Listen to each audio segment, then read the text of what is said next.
Welcome to our channel. Here we learn English through real stories of famous people.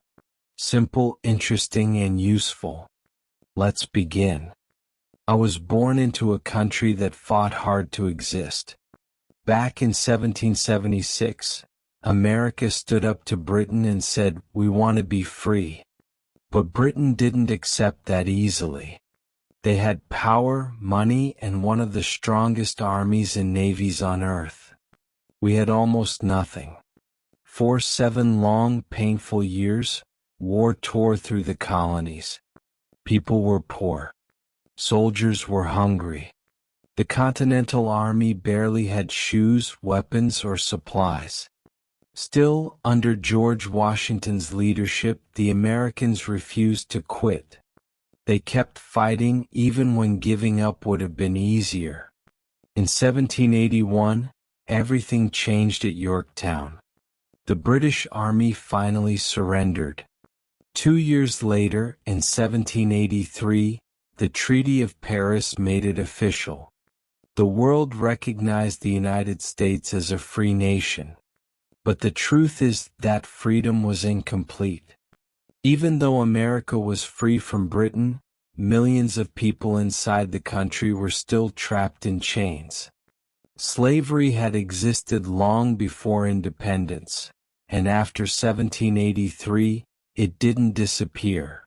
In fact, it kept growing. Some northern states began to end slavery, but in the South, it spread deeper.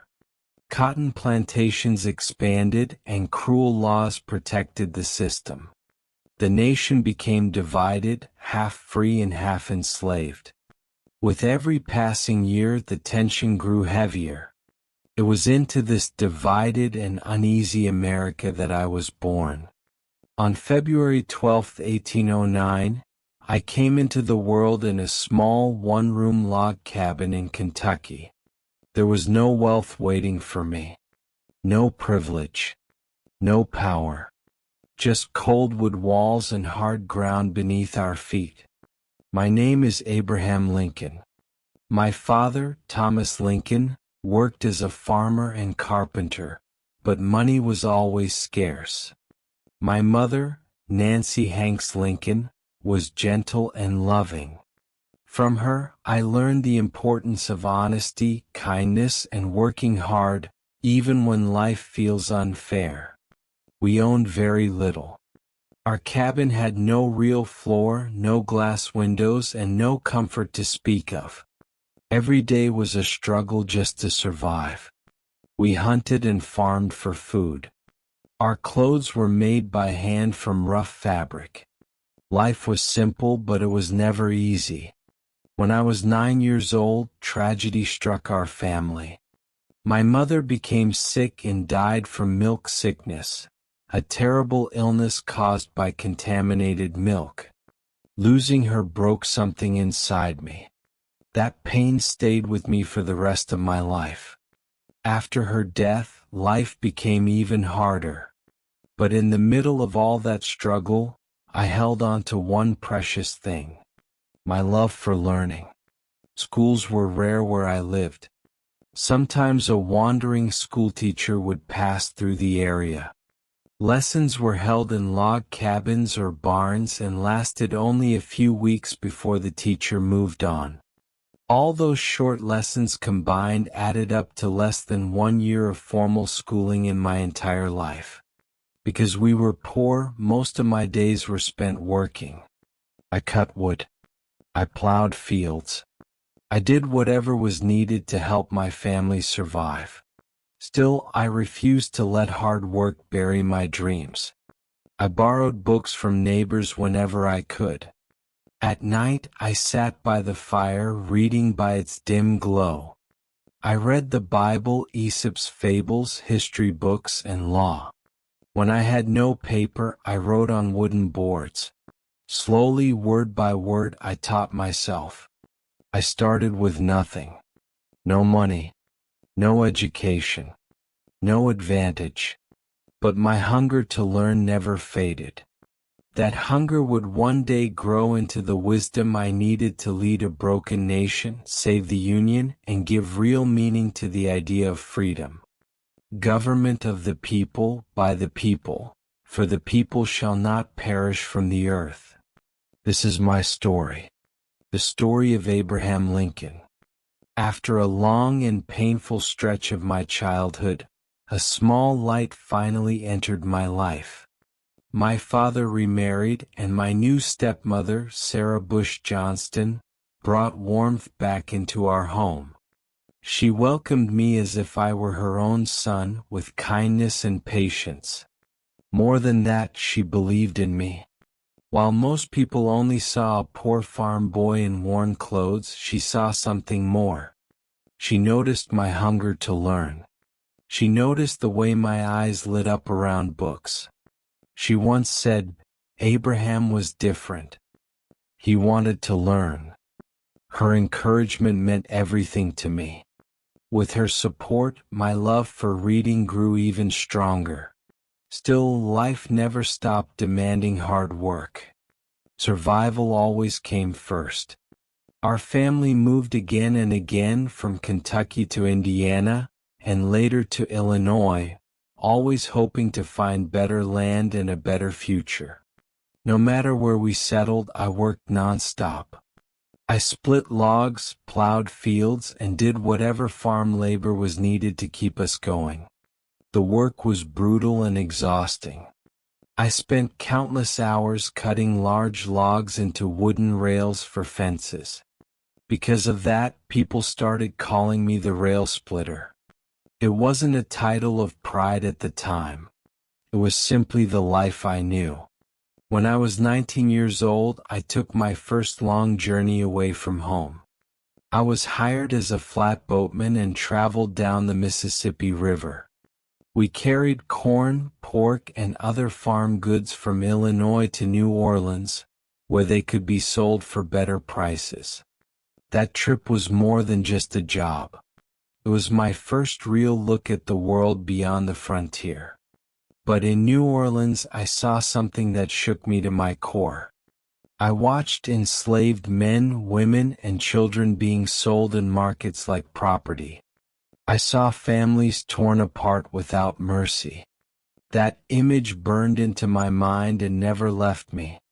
In that moment, a deep hatred for slavery took root in my heart. Later on, I found work as a store clerk in the small village of New Salem, Illinois. It was there that people began to notice something about me.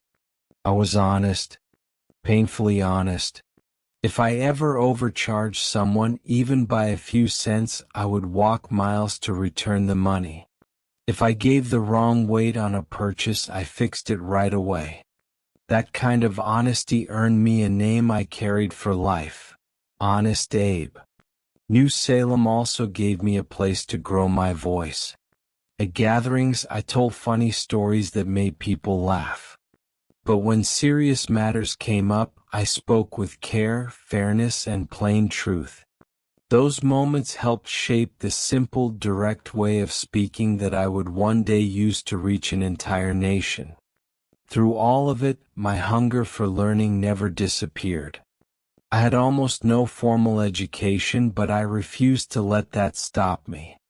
Every spare moment became a chance to study. I read books on grammar, mathematics, history, and law. After finishing my chores, neighbors often saw me stretched out under a tree reading for hours. Poverty had kept me out of classrooms, but it could not stop my mind. Through honesty, hard work, and teaching myself, I was slowly shaping the kind of character that would one day be tested on a national stage.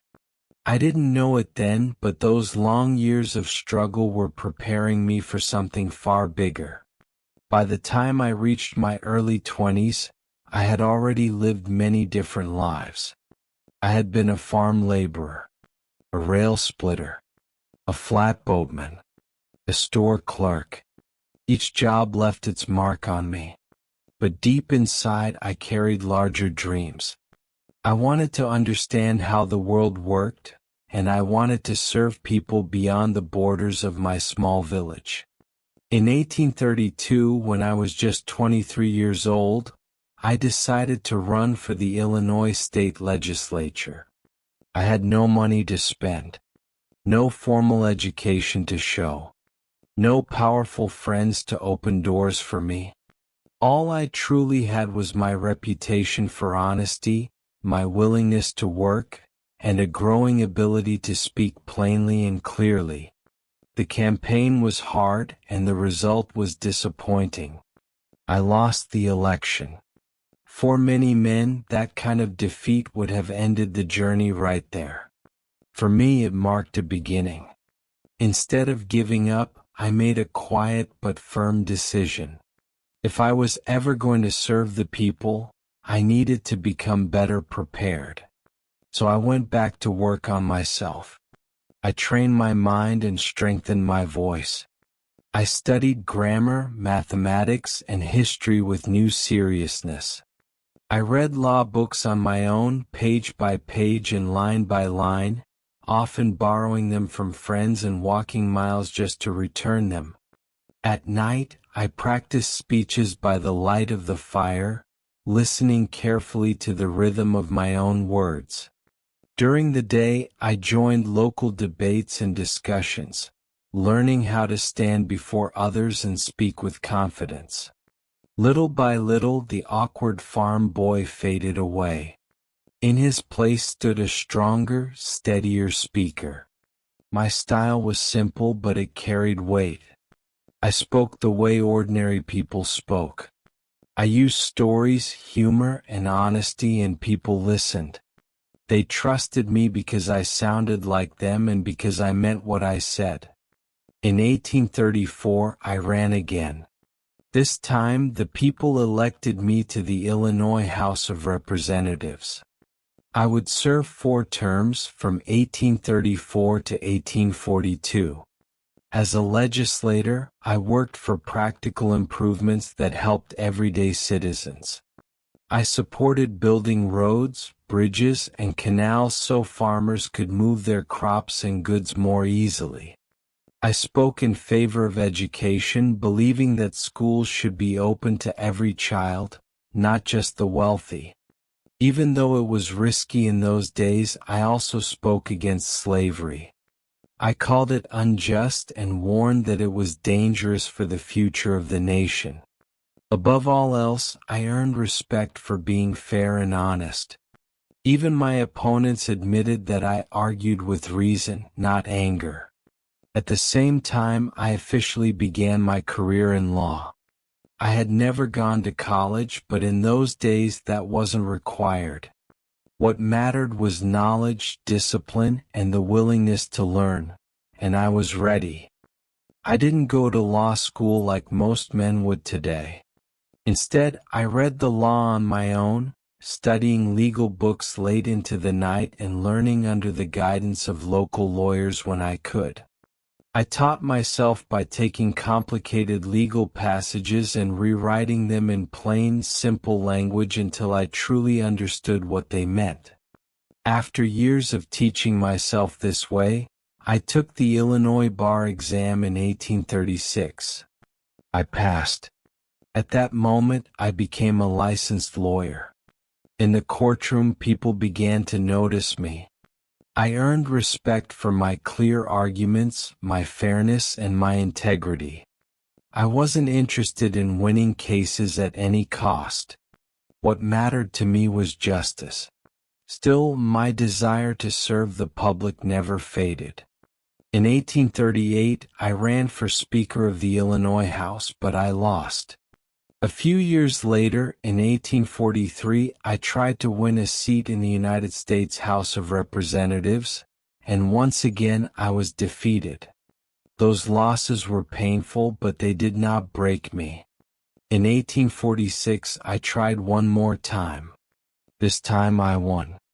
I served 1 term in Congress from 1847 to 1849. While there, I spoke out against the Mexican-American War, which I believed was wrong. I also took a firm stand against the spread of slavery into new territories. But when I ran for re-election in 1848, I lost again. Those years of failure, study, and persistence changed me. I was no longer just a rail splitter or a store clerk. I was becoming a lawyer, a speaker, and a man shaped by the people I served. A leader in the making. By the 1850s, I had earned respect as a lawyer in Illinois. But while my career was growing, the nation itself was beginning to tear apart. America was divided between North and South, between states that opposed slavery and those that defended it. Every new territory that hoped to join the Union brought the same painful question. Would it enter as a free state or a slave state? In 1854, Congress passed the Kansas-Nebraska Act.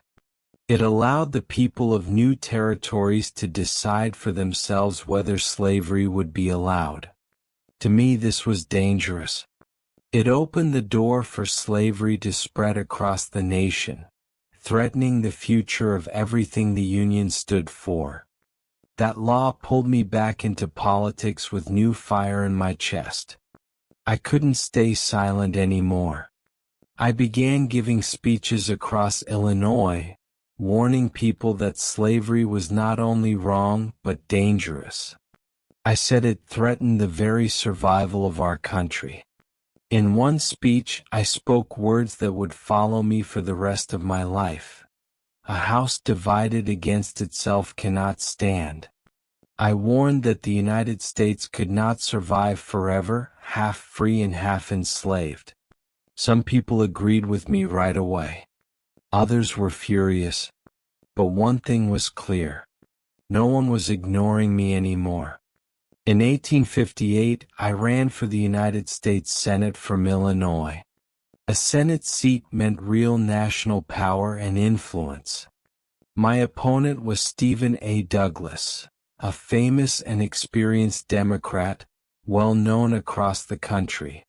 What followed became one of the most famous moments in American political history, the Lincoln E. Douglas debates. Crowds gathered by the thousands. Farmers, townspeople, and travelers packed fields and town squares just to listen. The debates were long, sometimes stretching on for 3 hours at a time. Douglas was polished and confident. He was everything people expected a powerful politician to be. I was different. I was tall, plain-looking, and rough around the edges. But when I spoke from conviction. I talked about right and wrong. I said slavery was morally wrong. I said no man had the right to own another man. I didn't use fancy language. I spoke clearly, honestly, straight to the heart. And people listened. When the votes were counted, the people of Illinois had supported me strongly. But in those days, senators were not chosen directly by voters. They were chosen by the state legislature. And because the Illinois legislature had more Democrats than Republicans, they gave the Senate seat to Douglas. Once again I lost. But this defeat was different. The debates had changed everything. Newspapers across the country printed my words. People who had never heard my name before were now talking about me as a man of principle, courage, and clear thinking. Another loss had pushed me forward from the log cabin to the courtroom and now onto the national stage. By 1860, I was no longer just a local lawyer from Illinois. The debates had made me a national figure. But the nation itself was in crisis. The divide over slavery had grown deeper and more bitter than ever. Southern leaders demanded the right to expand slavery into new territories. Northern leaders pushed back, insisting it must stop. Violence had already broken out in places like Kansas and Missouri, where pro-slavery and anti-slavery settlers fought in the streets. In the middle of this storm, the Republican Party needed a leader who could speak with both strength and integrity. In 1860, they chose me as their candidate for president. My message was simple, but it carried weight. I said I would not abolish slavery where it already existed, but I promised to stop it from spreading into new states and territories. That promise gave hope to the North and fear to the South. The campaign was fierce. Southern newspapers painted me as a danger, a threat to their way of life. But in the North and West, ordinary people saw me differently. They saw Honest Abe, a poor boy who had worked his way up, a man who understood struggle, a man like them. On November 6, 1860, the results came in. I was elected the 16th President of the United States. But victory came with a heavy cost. I won the election with strong support from the North and the West. But in the South, not a single state voted for me. To many there, my victory felt like proof that their voices no longer mattered. One by one, Southern states chose to leave the Union. They declared secession and began forming their own nation. By the time I took the oath of office in March of 1861, 7 states had already broken away and created what they called the Confederate States of America. More would soon follow. In my inaugural address, I begged for unity. I said, "We are not enemies but friends. We must not be enemies." I truly believed the nation could still be held together. But words alone could not calm the storm that was coming. On April 12, 1861, Confederate cannons opened fire on Fort Sumter in South Carolina. The fort was still held by United States soldiers. Even though South Carolina had left the Union, the Confederates demanded that our troops abandon the fort. I refused to surrender it. When I tried to send supplies to the soldiers, Southern forces saw that act as a challenge. They responded with force. For more than a day they fired on the fort until it finally fell. In that moment the Civil War began. The poor boy from a log cabin was now president of a nation at war. I had hoped to heal and unite the country. Instead, history called me to lead America through its darkest trial. This war was unlike anything the country had ever known. Brother fought brother. Neighbor turned against neighbor. The nation split in two. The Union in the North. The Confederacy in the South.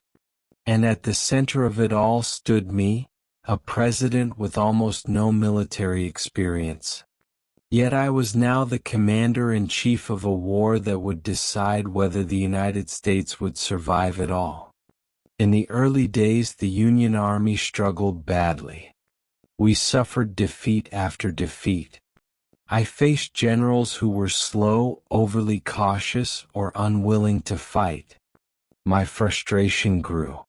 At one point, I even joked, if General McClellan does not want to use the army, I would like to borrow it for a while.